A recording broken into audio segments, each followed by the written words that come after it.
रायचूर के देवदुर्गा तालुक के रेकलामराडी गांव में दूषित पानी पीने से एक 5 वर्षीय बच्चे की मौत हो गई और 30 से अधिक अन्य बीमार हो गए। सीवेज का पानी जलापूर्ति पाइपलाइन में आ रहा है और मालूम हो कि पिछले 2 से 3 दिनों से लोग बीमार हो रहे हैं। रिपोर्ट्स के मुताबिक इलाज के अभाव में 5 वर्षीय बालक हनुमेश की आज मौत हो गई। इस बीच गांव में खबर लगते ही जिला स्वास्थ्य अधिकारी डॉक्टर सुरेंद्र बाबू ने दौरा किया है और जांच कर रहे हैं। फिलहाल गांव में साफ पीने के पानी की वैकल्पिक व्यवस्था की गई है और गांव के पानी का सैंपल प्रयोगशाला भेजा गया है।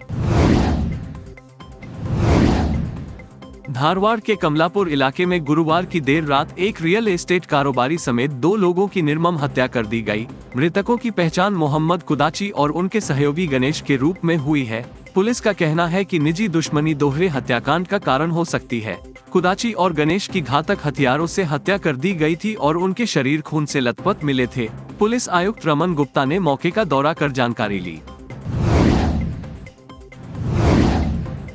वन विभाग के अधिकारियों ने 2 तेंदुओं को बचाया है, एक हुनसुर तालुक में और दूसरा मैसूरू जिले के टी नरसीपुर तालुक में।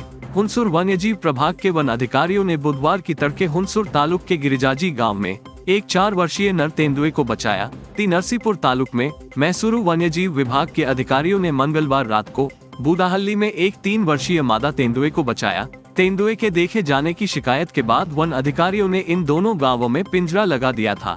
पशु चिकित्सा जांच के बाद दोनों तेंदुओं के कानों को नोचने और माइक्रोचिपिंग करने के बाद जंगलों के अंदरूनी इलाकों में छोड़ दिया गया।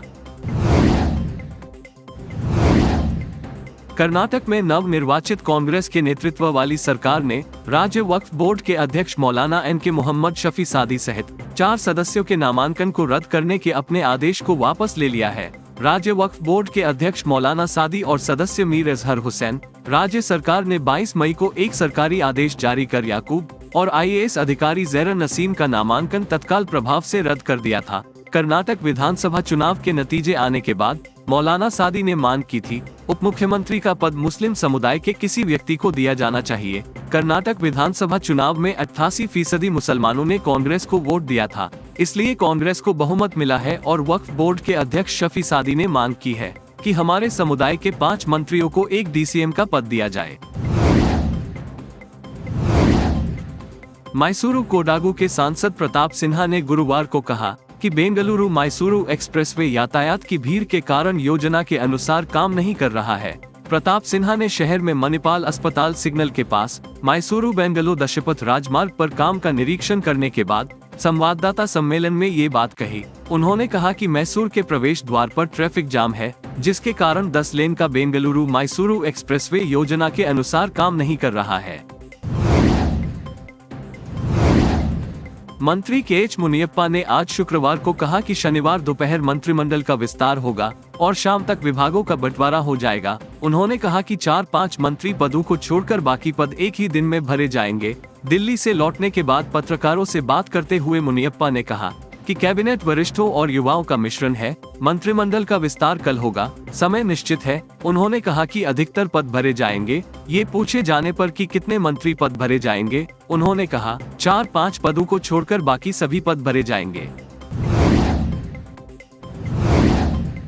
पूर्व प्रधानमंत्री और JDS सुप्रीमो HD देवेगौड़ा ने गुरुवार को यह समझने के लिए जिलेवार रिपोर्ट मांगी कि 10 मई के विधानसभा चुनाव में पार्टी की बुरी तरह से हार क्यों हुई, जबकि उन्होंने आखिरी सांस तक पार्टी के लिए काम करने का भावनात्मक संकल्प लिया। JDS चुनाव में सिर्फ 19 सीटें जीतने में सफल रही है।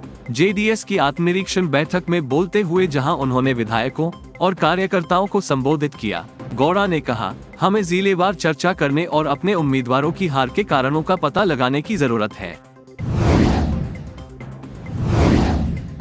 JDS यूथ विंग के अध्यक्ष निखिल कुमारस्वामी ने पार्टी के वरिष्ठ नेताओं को एक भावनात्मक पत्र लिखकर पद से इस्तीफा दे दिया है।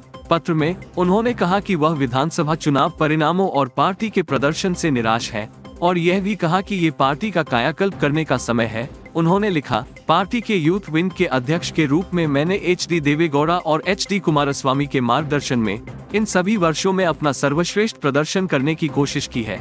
अब नए नेतृत्व के लिए जगह देने का समय आ गया है। हालांकि उन्होंने कहा कि वह आधार स्तर पर पार्टी की मजबूती के लिए भी तैयार रहेंगे। पार्टी के प्रदेश अध्यक्ष CM इब्राहिम ने भी पद से इस्तीफा दे दिया और बुधवार को इसकी घोषणा की।